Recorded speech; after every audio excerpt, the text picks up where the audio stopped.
Capítulo 23, Mateus. Subtítulo: Jesus critica os escribas e os fariseus. Então Jesus falou às multidões e aos seus discípulos: Os escribas e fariseus se assentam na cadeira de Moisés. Portanto, fazei e guardai tudo o que ele vos disserem. Mas não lhes imiteis as obras, pois não praticam o que dizem.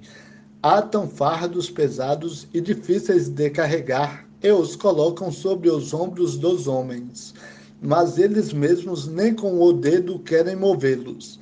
Praticam todas as suas obras para serem vistos pelos homens, alargam seus filactérios e aumentam as franjas de seus mantos. Gostam do primeiro lugar nos banquetes e dos primeiros assentos nas sinagogas, de serem cumprimentados em público e chamados rabi pelos homens. Vós, porém, não queirais ser chamados rabi, porque um só é o vosso mestre, e todos vós sois irmãos. E a ninguém na terra chameis vosso pai, porque um só é o vosso pai, aquele que está no céu. Nem queirais ser chamados guias, porque um só é o vosso guia, que é o Cristo. Mas o maior dentre vós deverá ser vosso servo. Pois quem a si mesmo se exaltar, será humilhado, e quem a si mesmo se humilhar, será exaltado. Mas ai de vós, escribas e fariseus, hipócritas, porque fechais aos homens o reino do céu. Não entrais, nem permites entrar os que entrariam. Ai de vós, escribas e fariseus, hipócritas, porque devorais as casas das viúvas e, para disfarçar, fazeis longas orações. Por isso recebereis uma condenação muito maior. Ai de vós, escribas e fariseus, hipócritas, porque percorreis o mar e a terra para fazer um prosélito, e depois de o terdes feito, vós o tornais 2 vezes mais filho do inferno do que vós. Ai de vós, guias cegos, que dizeis: se alguém jurar pelo santuário, isso nada vale. Se alguém jurar pelo ouro do santuário, fica obrigado a cumprir o que jurou. Insensatos e cegos, qual é o maior? O ouro ou o santuário que santifica o ouro? Também dizeis: quem jurar pelo altar, isso nada vale, mas quem jurar pela oferta que está sobre o altar, fica obrigado a cumprir o que jurou. Cegos, qual é o maior? A oferta ou o altar que santifica a oferta? Portanto, quem jurar pelo altar, jura por ele e por tudo que está sobre ele. E quem jurar pelo santuário, jura por ele e por aquele que nele habita. E quem jurar pelo céu, jura pelo trono de Deus e por quem está assentado nele. Ai de vós, escribas e fariseus, hipócritas, porque dais o dízimo da hortelã, do endro e do cominho, e omites o que há de mais importante na lei: a justiça, a misericórdia e a fidelidade. Devieis fazer estas coisas, sem omitir aquelas. Guias cegos, coais um mosquito e engoles um camelo. Ai de vós, escribas e fariseus, hipócritas, porque limpais o exterior do copo e do prato, mas por dentro estão cheios de roubo e cobiça. Fariseu cego, limpa primeiro o interior do copo, para que o exterior também fique limpo. Ai de vós, escribas e fariseus, hipócritas, porque sois semelhantes aos sepulcros caiados que por fora parecem belos, mas por dentro estão cheios de ossos e de toda imundícia. Assim sois vós, por fora pareceis justos aos homens, mas por dentro estáis cheios de hipocrisia e maldade. Ai de vós, escribas e fariseus, hipócritas, porque edificais os túmulos dos profetas e enfeitai os monumentos dos justos. E dizeis: Se tivéssemos vivido nos dias de nossos pais, não teríamos sido cúmplices no derramamento do sangue dos profetas. Assim testemunhais contra vós mesmos que sois filhos dos que mataram os profetas. Completai o que vossos pais fizeram. Serpentes, raça de víboras, como escapareis da condenação do inferno? Portanto, eu vos envio profetas, sábios e mestres. Matarei e crucificareis alguns deles, a outros açoitareis nas vossas sinagogas, e os perseguirei de cidade em cidade, para que sobre vós recaia todo o sangue justo derramado sobre a terra, desde o sangue do justo Abel até o sangue de Zacarias, filho de Baraquias, que mataste entre o santuário e o altar.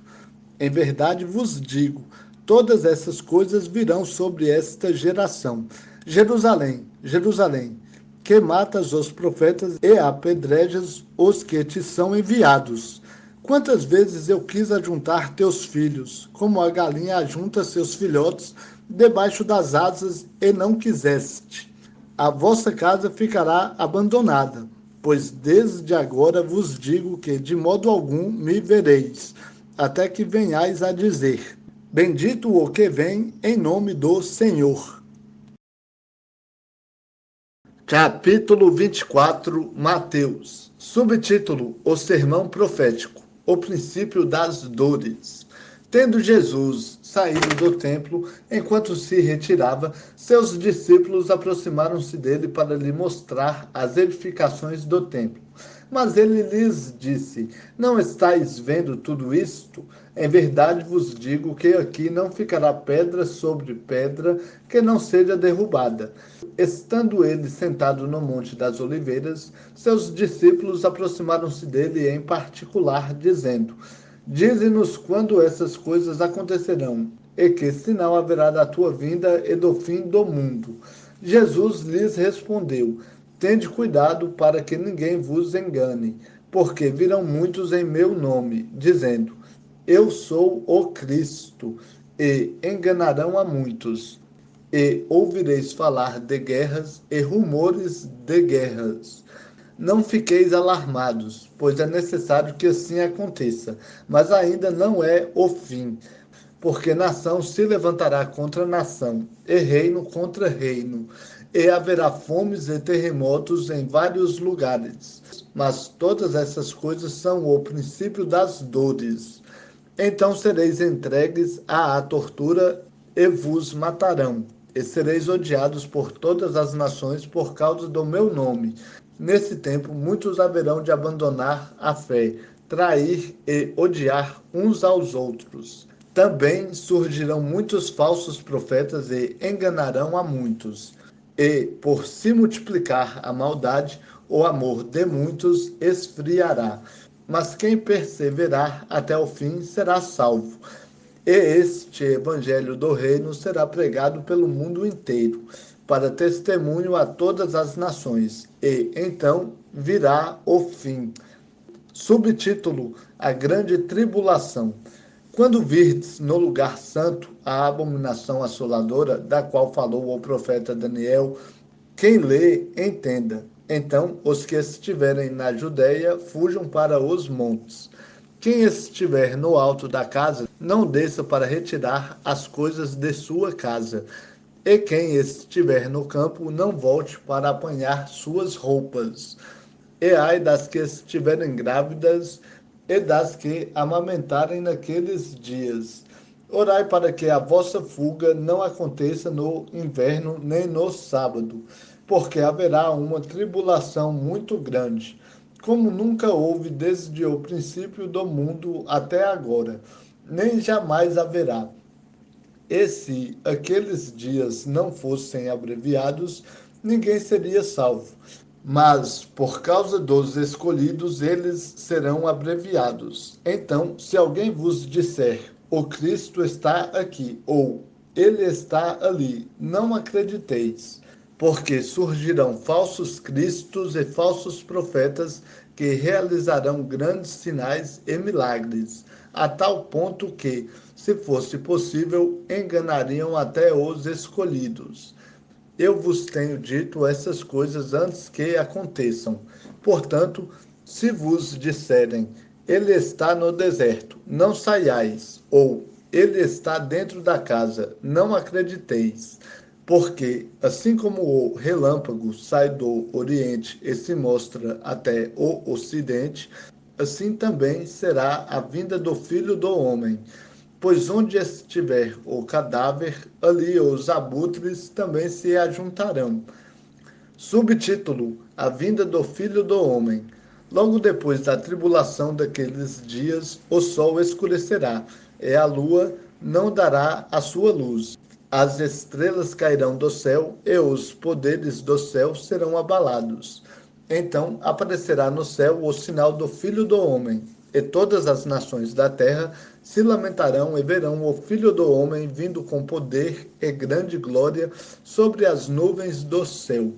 E ele enviará seus anjos com um alto som de trombeta, os quais reunirão seus escolhidos, desde os quatro ventos, de uma à outra extremidade do céu. Aprendei, pois, a parábola da figueira.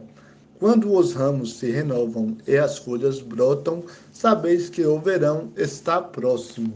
Da mesma forma, quando verdes todas essas coisas, sabei que ele está próximo, às portas. Em verdade vos digo que esta geração não passará sem que todas essas coisas aconteçam. Céu e terra passarão, mas as minhas palavras nunca.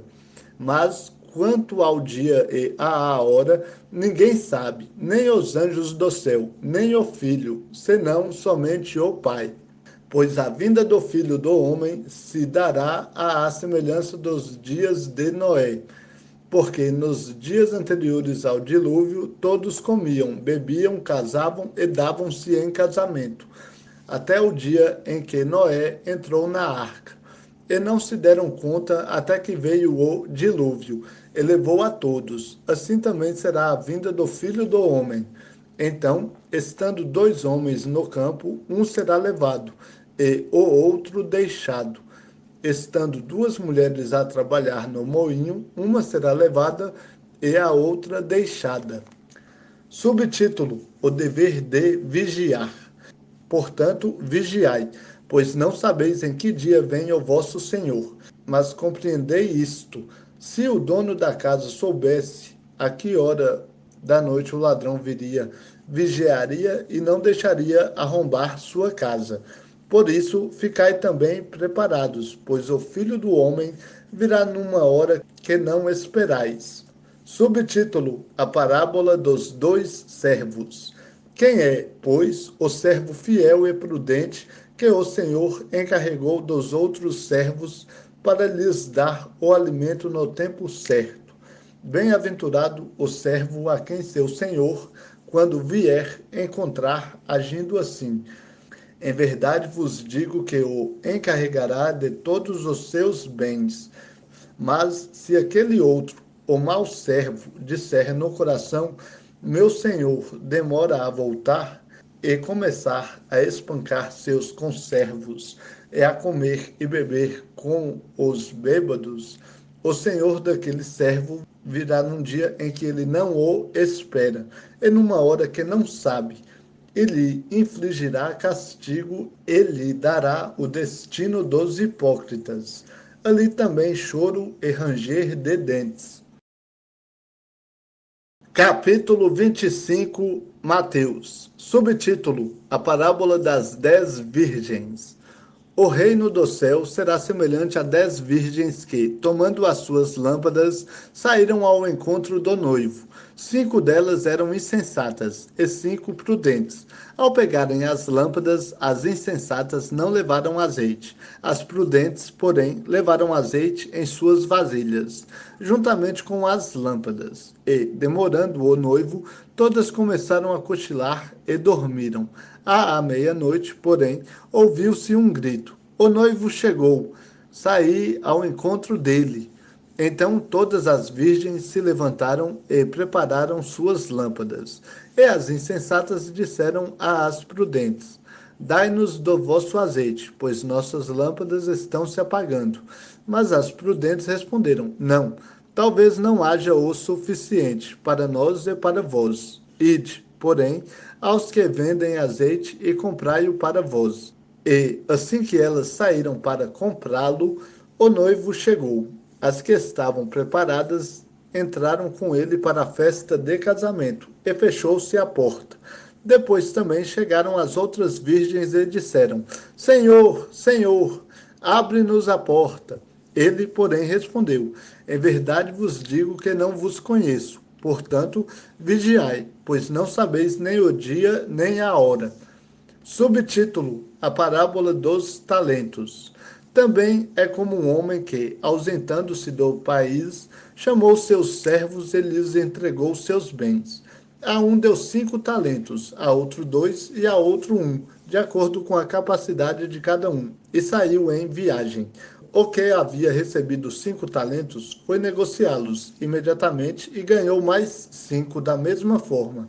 O que havia recebido 2 ganhou mais 2. Mas o que havia recebido 1 foi, cavou um buraco na terra e escondeu o dinheiro do seu senhor. Depois de muito tempo, o senhor daqueles servos voltou para acertar contas com eles. Então, chegando o que havia recebido 5 talentos, apresentou-lhe mais 5 talentos e disse: Senhor, entregaste-me 5 talentos, aqui estão mais 5 que ganhei. E o Senhor lhe disse: Muito bem, servo bom e fiel. Foste fiel sobre pouco, sobre muito te colocarei. Participa da alegria do teu senhor. Chegando também o que havia recebido 2 talentos, disse: Senhor, entregaste-me 2 talentos. Aqui estão mais 2 que ganhei. E o Senhor lhe disse: Muito bem, servo bom e fiel. Foste fiel sobre pouco, sobre muito te colocarei. Participa da alegria do teu senhor. Por fim, chegando o que havia recebido 1 talento, disse: Senhor, eu sabia que és um homem severo, que colhes onde não semeaste e recolhes onde não plantaste. Então fiquei com medo e fui esconder na terra o teu talento. Aqui tens o que é teu. Mas o seu senhor lhe respondeu: Servo mau e preguiçoso, sabias que colho onde não semeei e recolho onde não plantei? Devias então entregar meu dinheiro aos banqueiros, e, ao voltar, eu o teria recebido com juros. Tirai dele o talento e entregai-o ao que tem 10 talentos. Pois a todo o que tem, mais lhe será dado e terá com fartura.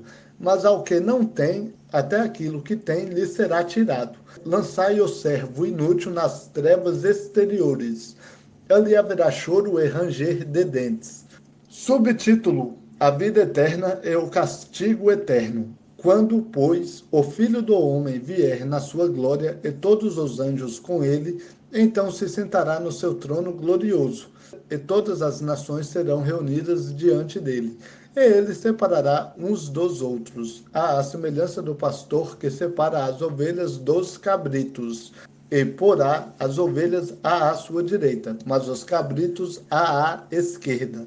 Então o rei dirá aos que estiverem à sua direita: Vinde, benditos de meu Pai.